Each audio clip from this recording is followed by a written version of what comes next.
school's out for summer, the kids are at home, and now what? How can parents create play zones that foster creativity, movement, and open-ended play while reducing stress this summer? Educational designer Vanessa Silva is here with some tips to help out every parent, every child this summer, maybe not just during the summer, but all year round. We have a lot of goodies in front of us today. Yes, exactly. Yes. Thank you so much for having me. I'm really excited to be here.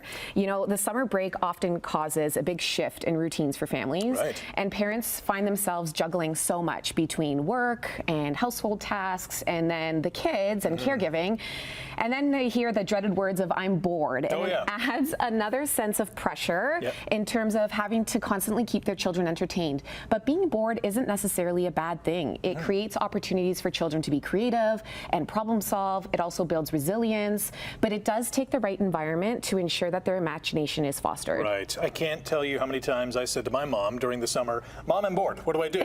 Creating these open spaces is step one. Yes, right? absolutely. So how do we do that? Yeah, so creating open-ended spaces is very important. It takes a lot of, it takes some planning, but it's all about focusing on spaces that can be used in multiple ways. Thoughtful design is very important when it comes to creating that. So having a space such as a creation station or a dramatic play area where kids can, pretend play that they're at a house or a kitchen or ice cream. This all allows children to take a lead in their learning and in their play, which builds confidence and independence. For example, my kids right now are almost 11, 8, and 4. They all use the same space. They all use the same materials, just in different ways because they're at different ages and stages of development.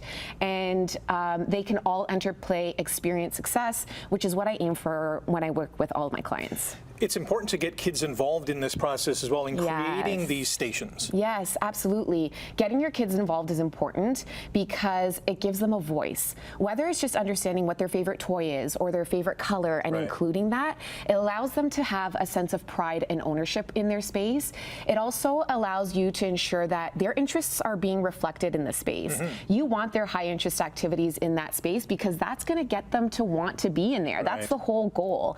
And it also, creates, like I said, a sense of ownership. So, which then, allows children to feel honored and represented and valued, which is such a beautiful thing. And it doesn't have to be a gigantic space either, right? No, absolutely not. It can be a corner where, as you saw in some of the videos, we have some art carts, some open-ended toy storage, and we do have some examples of open-ended toys because sometimes people are like, what are open-ended toys? Yeah, what is it? So basically it's any item that a child can use to imagine, create, or build. There's no one set way to use it, and it actually doesn't need to be items that you purchase. It can be things that you found on a nature walk. It can be items that you have around the house, like cardboard boxes or toilet paper rolls.